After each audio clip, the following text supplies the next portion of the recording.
Welcome to Savida Dental College Lecturecast in Periodontics. Today's topic is second part of periodontal pocket, and in this we are dealing with the pathogenesis, histological features, and the relationship between the pocket depth and loss of attachment.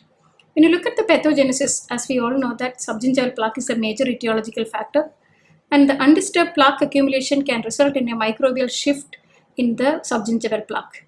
The major shift which you can observe in the subgingival plaque is the gram-positive organisms are replaced by gram-negative, and majority of the cocci are replaced by rods and filamentous organism, and non-motile organisms are replaced by motile organism, and mostly aerobes are replaced by aerobic organisms, and instead of fermenting organisms, more of proteolytic organisms predominate.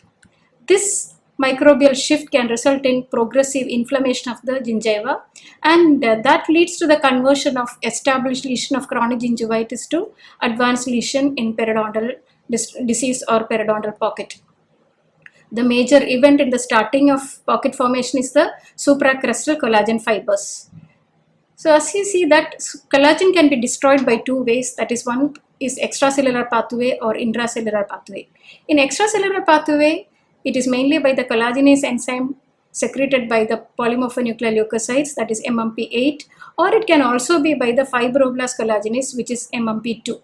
The major mechanism in periodontal destruction will be the neutrophil collagenase. It also can be destroyed by intracellular pathway, that is, whereas fibroblasts can phagocytose the collagen.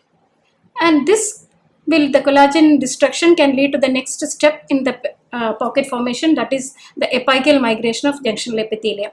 As we know that normally the junctional epithelium doesn't migrate apically because it is inhibited by the firm collagenous fiber attachment. As the collagen is destroyed, there is loss of the contact inhibition, and the apical migration is also stimulated because of the epidermal growth factor which is expressed during the inflammation. These contribute to the apical migration of junctional epithelium. As it migrates apically, along with this, there is the next step will be the detachment of the junctional epithelium from the coronal end. Why it is getting detached is as the inflammation progresses, there is more amount of neutrophil infiltration into the junctional epithelium. Normally, junctional epithelium is attached to the tooth surface by means of hemidesmosome. As more amount of neutrophil infiltrate, the normal cohesiveness of hemidesmosomal attachment is getting reduced, and that lead to the detachment of junctional epithelium from the coronal end. This will ultimately lead to the deepening of sulcus that will favor again more amount of subgingival plaque accumulation, and the cycle continues. Now, when you look at the histopathology of pocket, you have two walls, that is soft tissue wall and the hard tissue wall.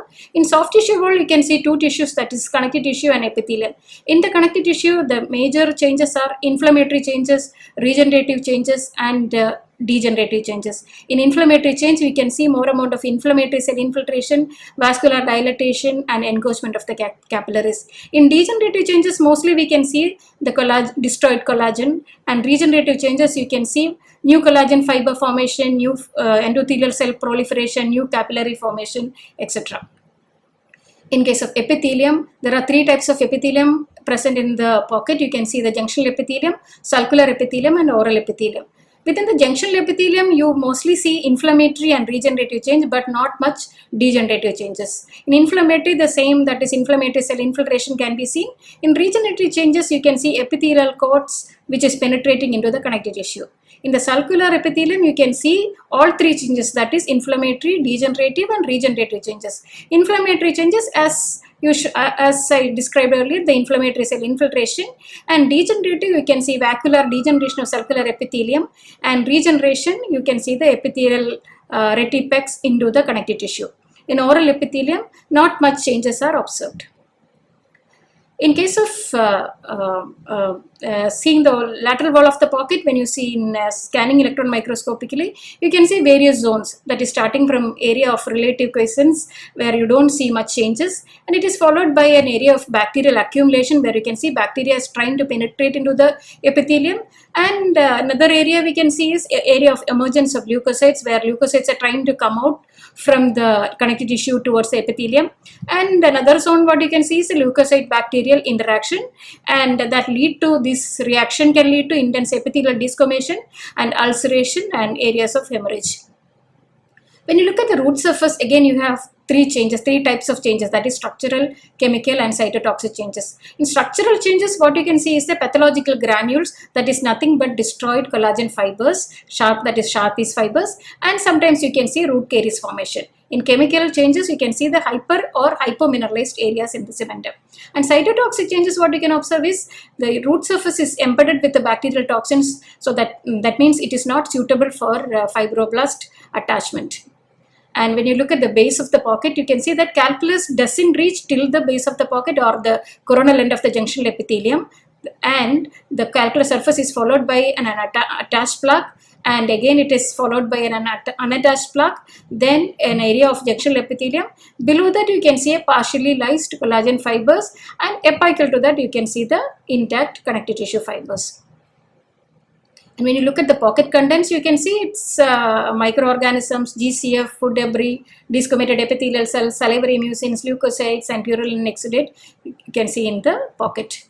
And when you look at the relationship between pocket depth and loss of attachment, we know that pocket is measured from the gingival margin to the base of the pocket, whereas loss of attachment is measured from the CEJ to the base of the pocket. In this situation, you can see that all three situations you have same pocket depth, but the loss of attachment is differing.